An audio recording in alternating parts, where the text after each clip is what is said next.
25-26 जून की आधी रात को 1975 में देश में आपातकाल लगा दिया। ना कोई देश में आंतरिक सुरक्षा को खतरा था, ना किसी बाहरी मुल्क से अपने देश की सुरक्षा को खतरा था। उसके बाद भी सत्ता पर काबिज रहने की गरज से तत्कालीन देश की प्रधानमंत्री इंदिरा गांधी ने आपातकाल लगा करके कांग्रेस विरोधी नेताओं को गिरफ्तार करना शुरू कर दिया। जबकि इसकी इबारत 12 जून 1975 को इलाहाबाद हाई कोर्ट के एक निर्णय ने, जिसमें जस्टिस थे श्री जगमोहन लाल सिन्हा जी, उन्होंने अपने निर्णय में ये बताया कि इंदिरा गांधी के पार्लियामेंट के इलेक्शन को उन्होंने अवैध घोषित कर दिया। जब संसद की सदस्यता ही समाप्त हो गई तो वो देश की तत्कालीन प्रधानमंत्री के ऊपर बहुत बड़ी एक चोट थी। उस सत्ता पर काबिज रहने की गरज से ये आपातकाल लगाया और लोकतंत्र की हत्या कर दी गई। 28 अक्टूबर 1975 को मुझे पुलिस के द्वारा गिरफ्तार किया गया, वो भी कोतवाली पुलिस के द्वारा, जबकि मेरा निवास पुराना शहर के सैसवानी टोला में है और वो थाना बारादरी के अंतर्गत आता है।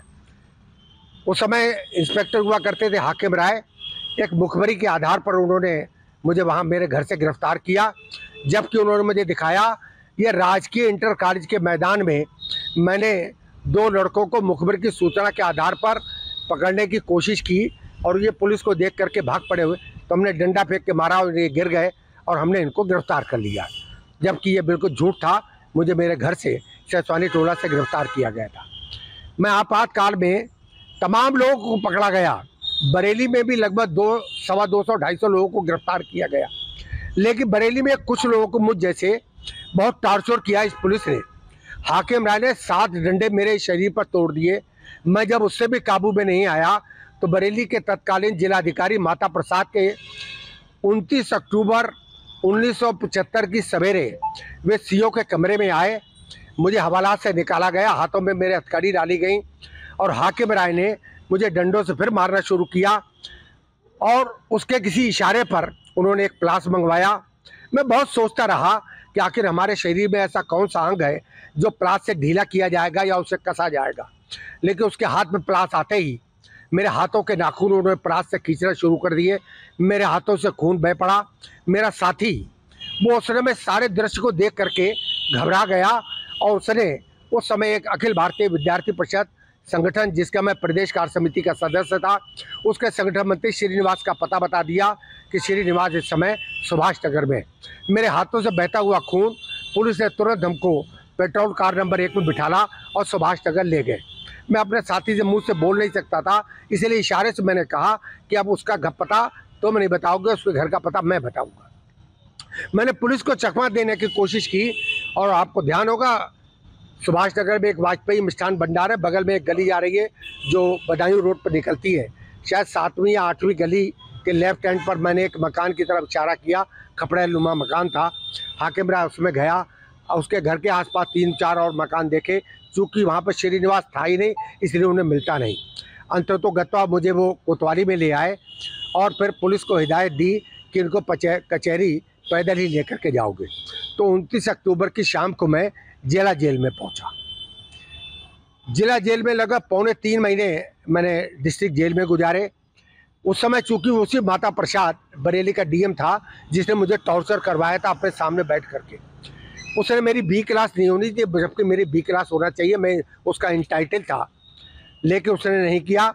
उसके बाद उसका ट्रांसफ़र होने के बाद दूसरे जब डीएम आए तो उन्होंने मेरी एप्लीकेशन को सुना और उस पर उन्होंने मेरी बी क्लास की और उस बी क्लास होने के बाद मुझे डिस्ट्रिक्ट जेल से सेंट्रल जेल ट्रांसफ़र कर दिया गया। 6 महीने जेल में रहने के बाद मैं बीए का स्टूडेंट था, परीक्षा दे रहा था। उस परीक्षा के नाम पर मेरी जमानत हुई, मैंने परीक्षा दी। मेरे साथी जो आज इस दुनिया में नहीं है, रमेश आनंद, उसने 3 महीने बाद हम पर जो आरोप लगाए पुलिस ने, उस आरोपों को स्वीकार कर लिया। उसको 3 महीने की सज़ा और 5,000 रुपये जुर्माना पड़ा, जबकि मैंने उसको डिनाई कर दिया। और मैं लगभग 9 महीने बाद वो मेरा अदालत से फिर ट्रांसफ़र केस कर दिया गया है जेएम बहड़ी की तरफ।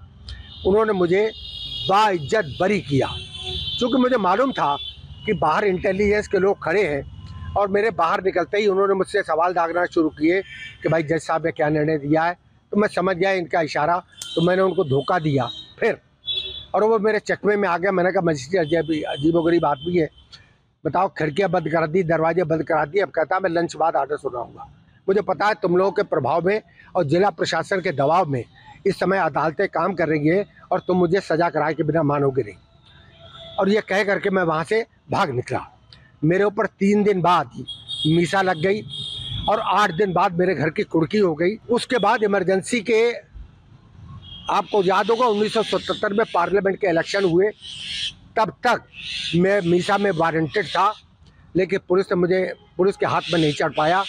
मैंने 1977 में एक आंजी शाहबाद गोला, वहाँ की सीट है हरदोई ज़िले की, तो मैं गोला में केंद्र बना करके छात्र नेता सुरेश कुमार के नाम से वहाँ पर मैंने काम किया।